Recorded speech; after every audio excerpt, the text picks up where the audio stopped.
네, 특검 소식 알아보겠습니다. 특검 수사가 오늘로 40일 차입니다. 70일의 기간 중에 절반 이상의 시간이 흘렀는데요.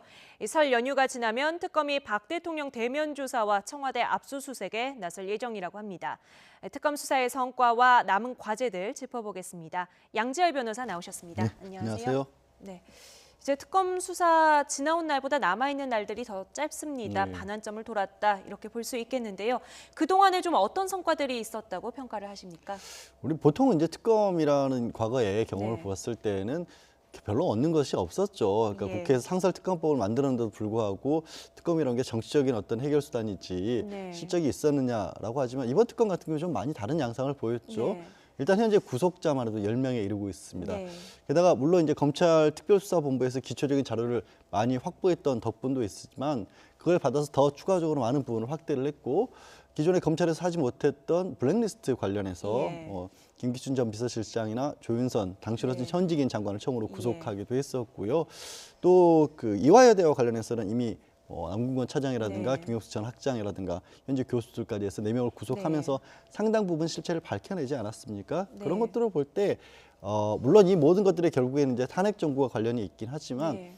박 대통령과 다 연관되어진 부분들이라고 봤었을 때는 현재까지의 성과는 굉장히 좋은 편이라고 봐야겠죠. 네, 특검이 수사에 착수한 초기부터 가장 중점을 뒀던 부분이 뇌물죄 부분 아니겠습니까? 그런데 이재용 삼성전자 부회장 구속하는 데는 좀 실패를 했어요. 네. 이 부분이 좀 특검 수사에 어느 정도 제동으로 작용하지 않을까 이런 우려가 있는데요. 저도 영장 기각 이후에 그런 우려를 하는 분들이 좀 많았는데 네. 꼭 그렇게 볼 것은 아닌 게 애초에 검찰에서는 2개의 재단, 미르와 네. K스포츠 재단에 출연했던 부분을 직권남용이나 권리행사 방해, 강요 이런 쪽으로만 봤었고 예. 그 법리를 조금 더 뇌물적으로 진전을 시키자라는 게 특검의 논리였습니다. 네네. 그래서 특검이 수사를 한 이후에 사실 삼성에 대해서 최순실 씨 일가와 관련해서 삼성이 보다 직접적으로 지원을 해주었다라는 부분은 많은 경우 사실로 밝혀지지 않았습니까? 네. 그게 이제 뇌물까지 가기 위해서는 얼마나 강요나 압박에 의한 것이 아니라 얼마나 적극적이고 자발적으로 한 것인지를 밝혀야 하는데 이재용 부회장에 대한 영장의 발부 여부가 굉장히 중요한 부분이겠지만 특검의 모습은 지금도 그걸 포기하고 있는 상황으로 보이지는 네. 않습니다. 이후에도 황성수 삼성전자 상무라던가 아니면 박원호 승마협회 전무 같은 사람들을 불러서 계속해서 네. 더 추가적인 어떤 사실관계를 파악을 하려고 하고 있고 네. 최순실 씨에 대해서 아직까지는 뇌물로 직접적으로 조사를 하진 않았지만 네. 체포영장까지 발부받아서 수사를 하고 있는 부분들도 네. 뇌물죄를 포기했다라고 보기는 어렵다. 오히려 더 강화를 하고 더 보강을 해서 네. 영장 발부 여부와 상관없이 재청구 여부와 상관없이 뇌물죄는 밀어붙일 것으로 보입니다. 네. 그렇다면 남아있는 30일 동안의 특검 수사가 조금 더 집중해야 될 부분도 역시 뇌물죄라고 보시나요? 큰 부분은 잠깐 말씀을 하신 것처럼 예.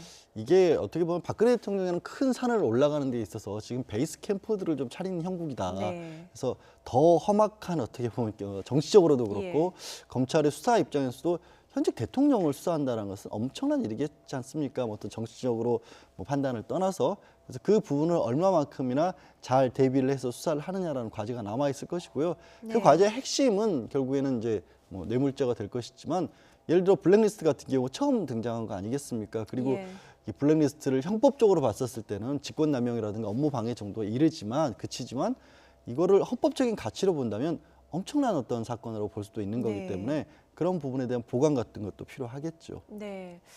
자, 이재용 부회장에 대해서 구속영장을 청구를 했었고 또 김기춘, 조윤선 전 장관은 아예 구속이 됐고요.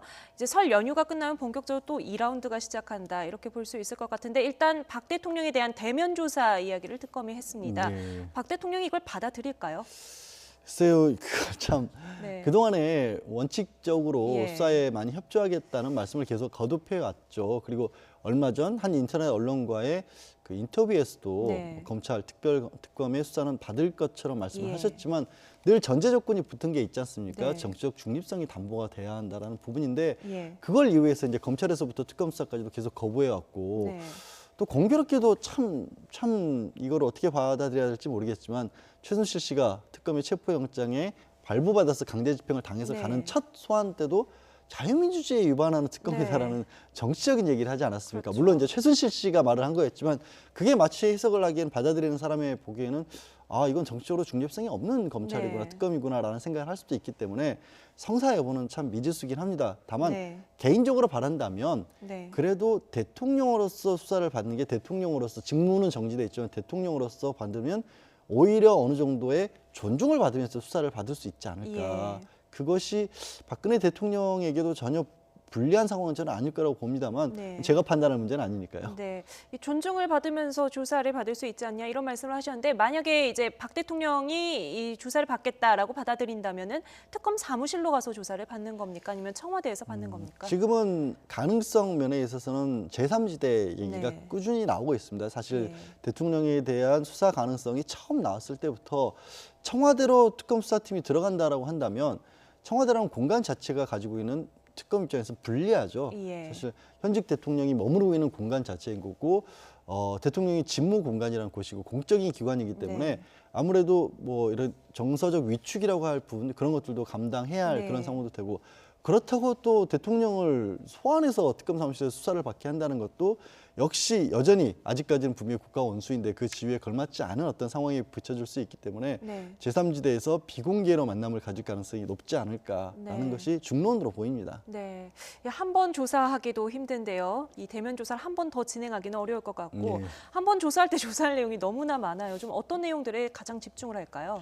현재로서는 모든 종류의 화살표들이 다 대통령을 가르치고 있지 않습니까? 예. 국정농단과 관련해서도 정호성 전 비서관이 대통령의 큰 어떤 목표, 큰 뜻에 따라서 최순실 씨에게 문서들을 다 줬었다라는 것이고 안종범 전 수석 같은 경우는 매번 통화할 때마다 어쩔 때는 1시간 가까이 대통령의 업무 지시사항을 다 받아 적어가면서 이 결국에는 두 재단으로부터 모금을 했었다 그런 부분들도 있고요. 블랙리스트 역시 이 조윤선 당시 정무수석이었고 네. 또 비서실장이었고 그러면 그 위로 올라가는 건 대통령밖에 없지 않습니까? 그런 네네. 부분도 있을 것이고 아직까지 가장 헌법재판소에서 소명을 하라 그랬는데도 불투명하다라고 보고 있는 부분이 또 세월호 7시간과 관련된 부분이고 또 이제 특검의 속도가 상대적으로 좀 늦고 있는 부분이긴 하지만 일종의 의료농단이라고 해야 될까요? 의료와 관련된 의혹 같은 것들도 있어서 말씀하신 것처럼 이런 것들을 다 정리를 해서 예. 한 번에 수사를 한다는 게 특검 입장에서 굉장히 큰 부담일 겁니다. 그래서 그 부분을 얼마만큼이나 효율적이고 얼마만큼이나 가장 핵심적인 부분만을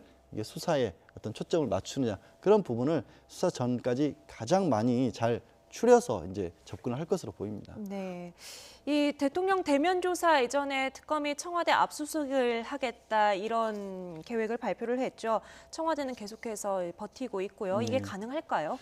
일단 청와대 같은 경우 버티고 네. 있는 이유가 뭐 군사상 비밀에 해당하는 보안구역이다라는 건데 예. 그 부분에 대한 어떤 뭐 여론이라고 해야 할까요? 이런 부분은 참 받아들이기 어렵게 됐죠. 네. 그동안 얼마나 많은 손님들이 이른바 네. 보안 손님으로 예. 보안과 관계없이 드나들었습니까? 네. 그런데도 국가안보상 이걸 개방할 수 없다라고 한다면 네. 이거는 뭔가 여론에 굉장히 불이익으로 돌아갈 것으로 예, 예. 보이고요. 그걸 따라서 법리적으로는 그렇습니다. 이게 전체 청와대 모든 구역이 그러면 보안시설이라고 볼 수 있느냐. 특검에서는 상당 부분 뭐 청와대에서 근무했던 경력이 있는 사람이라던가 네. 아니면 주변 관계자들을 통해서 이 구역만큼 뭐 예를 들어서 뭐 비서실장 집무실이라든가 뭐 민정수석실이라든가 그 민정수석실 바깥으로 드나드는 건 말고 그 내부 자체는 사실 그거가 보안구역이라 보기는 어렵지 않습니까? 네. 그리고 뭐 전 노무현 전 대통령이나 이명박 전 대통령 때에도 청와대 내에서 촬영했던 사진들도 많이 공개된 부분들이 네. 있어요. 그런 것들 탁탁 집어서 그야말로 콕 집어서 이 부분을 우리가 보겠다라고 네. 그렇게 아마 요청을 할 것이고 그렇게 됐을 경우에는 이게 설령 부사상 비밀 구역이라도 어떤 국가의 중대한 이익을 해칠 우려가 없다라고 네. 본다면 또 거절할 수 없다라는 형사소송법에 단서도 달려 있기 네. 때문에 막연한 거부는 더 이상은 어렵지 않을까 하고 네. 봅니다. 뭐 청와대 압수수색을 하겠다, 언제 하겠다라고 이렇게 일자가 나온 것부터가 일단 좀 아이러니한데요. 과연 이렇게 하는 압수수색이 실익이 있겠느냐, 또 하더라도 또 때를 한참 놓친 게 아니냐 이런 지적들도 있거든요. 때로 놓고 본다면 정말 우리가 지금 제기되고 있는 의혹 중에 하나가 이미 이 문제가 발생을 했을 때 청와대에 수차례에 걸쳐서 예. 대책회의란 걸 했었다. 네. 그래서 뭐 김익춘 전 비서실장 같은 경우 집에 찾아갔더니 명패 하나도 안 남았다고 네. 하지 않습니까? 그리고 뭐 우병우 수석도 휴대전화 같은 거 다 껍질밖에 안 남은 것이었다고 네. 하지만 특검이 보고자 하는 것은 그렇다면 그렇게 증거를 없애는 흔적이라도 남아있을 가능성이 네. 있다는 것이고 네. 또 지금 세월호 7시간과 관련해서는 박 대통령 측에서는 관저 집무실이라고 하는 표현을 써가면서 관저에 머무르고 있었지만 분명히 진부하는 공간이 있었고 그곳에서 정상적으로 모든 보고를 받고 업무를 봤었다라고 네. 주장을 하지 않았습니까? 그러면 청와대 관저 집무실이라고 부를 만한 공간이 있느냐 없느냐부터 한번 봐야 할 거 아니겠습니까? 네. 그렇게 여전히 특검 입장에서는 의미 있는 공간도 있다. 또 정성호 전 비서관은 원칙적으로 청와대에서는 보안 시설이 된 컴퓨터만 사용을 해야 하고 네. 그런 것들은 바깥으로 이메일 유출이 안 되는데 지금 얘기로는 개인적으로 허가를 받아서 별도의 그 컴퓨터를 썼다고 하니까 예. 그게 어떻게 설치가 가능했느냐.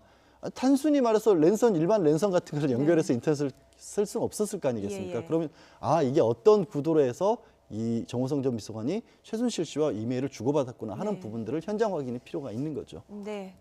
자, 대통령 얘기는 뭐 여기까지 해보고요. 우병우 전 민정수석이 문체부 인사에 뭐 개입한 정황을 포착했다, 특검 네. 포착을 했다고 해요. 조만간 이 부분에 대해서는 조사가 이루어지겠죠. 그렇죠. 사실 민정수석이라고 하는 자리가 가지고 있는 중요성 때문에 이렇게까지 많은 국정농단이 벌어지고 있는 네. 동안 과연 우병우 전 수석이 이 분을 전혀 모르고 있었겠느냐라는 의혹은 수사 초기부터 많이 나오지 않았습니까? 예. 그런데 이제 적극적으로 어떤 일에 가담을 했다기보다는 알고도 모른 채 하거나 아니면 뒤에서 법리 검토식으로 간접적으로 도움을 줬을 가능성이 많기 때문에 여태까지는 실마리를 찾지 못했던 것으로 보입니다. 그런데 말씀하신 것처럼 일종의 김기춘 전 비서실장에 의해서 문체부 고위직 관료들에 대한 불이익, 인사 불이익이 있었고 그 두 번째로 한 번 더 있었는데 그거는 바로 민정수석실에서 명단을 지금 작성을 한 것으로 보여서 이거가 사실로 확인이 된다면 우 전 수석도 관여를 했다라고 보는 게 당연히 합리적인 어떤 그런 추론이겠죠. 그래서 그 예. 부분에 대한 수사가 시작이 될 것으로 보입니다. 네. 그리고 최순실 씨 딸 정유라 씨는요, 국내 송환이 뭐 초기에 생각했던 것보다는 길어지는 분위기예요. 지금 덴마크 검찰이 추가 자료를 요청했다고 하는데요. 이 추가 자료를 요청했다는 건 좀 어떤 의미로 해석해야 되겠습니까? 이 우리가 범죄인 인도 협약을 체결에 따라서 할 때 가장 첫 번째 요건이요. 우리 대한민국에서도 범죄가 되고 그다음에 덴마크에서도 범죄가 돼야 하는 거거든요. 네. 그래서 덴마크 현지에서는 구금된 상황에서 수사를 하고 있지만 무엇보다 이화여대에 관한 업무 방해 같은 경우는 덴마크 검찰에서 쉽게 파악할 수 있는 예, 게 아니지 않습니까? 아니죠. 우리가 제공한 서류들만 가지고 그 법리 검토를 해서 이런 비슷한 사안이 혹은 똑같은 사안이 덴마크에서도 벌어졌다면 이것도 범죄구나. 네. 그러니 인도를 해줘야겠다는 이런 결정을 일차적으로 해야 하는데 네. 아마도 덴마크 쪽에서 봤었을 때는 조금은 그게 부족한 부분이 있었던 것으로 보입니다. 그게 네. 문제는 그거 확인하는데 벌써 또 한 1, 2주 정도는 최소한 필요한 상황이 되는 거죠. 네. 자, 그리고 헌법재판소가 탄핵 심판이 선고 기일을 3월 13일 이전에 늦어도 3월 13일 이전에는 끝내야 된다. 이렇게 박한철 헌재소장이 이런 발언을 했죠. 네. 그래서 대통령 대리인단과 어느 정도 감정적인 마찰을 좀 빚은 것으로 보여요. 이 부분 어떻게 보십니까? 그거를 대리인단이 이게 뭐 정치적인 의도가 있다라는 식으로 헌법재판소를 비판하는 건 그야말로 정말 무례한 겁니다. 헌법재판소 재판관들에 대해서. 예. 왜 그러냐면 다른 게 아니라 박한철 만약 헌법재판소 재판소장이 임기를 앞두고 실제로 그렇게 정치적인 의도를 가지고 행동을 하려고 했으면요. 미리 그렇게 공개적으로 얘기할 이유가 없습니다. 예. 변론 기일을 그냥 3월 13일 이전으로 잡아놓고 거기서 끝내버리면 되는 거거든요. 네. 그거는 재판관들의 전적인 재량사항입니다. 그거를 네. 오히려 국민들이 너무나 많은 사람들이 의식하고 있는 중대한 사안이기 때문에 왜 그렇게 어느 정도 선을 가지고 끝낼 수밖에 없는가에 관한 헌법적인 위기 상황을 설명을 한 것이지 예. 이게 정치적인 의도를 가지고 있다고 볼 수는 없는 거예요. 말씀드린 것처럼 정치적 의도를 가지면 그야말로 그럴 필요가 없습니다. 그냥 몰래 그렇게 하셨으면 되는 겁니다. 네네네. 예. 어떻게 보면은 그럼 대통령 대리인단이 조금 무리한 주장을 하고 있다. 저는 이렇게 개인적으로 좀 그렇게 생각해도 보고 되는 있습니다. 거겠죠. 예, 알겠습니다. 특검 수사 상황 알아봤습니다. 지금까지 양재열 변호사와 함께 얘기 나눴습니다. 오늘 말씀 감사합니다. 고맙습니다.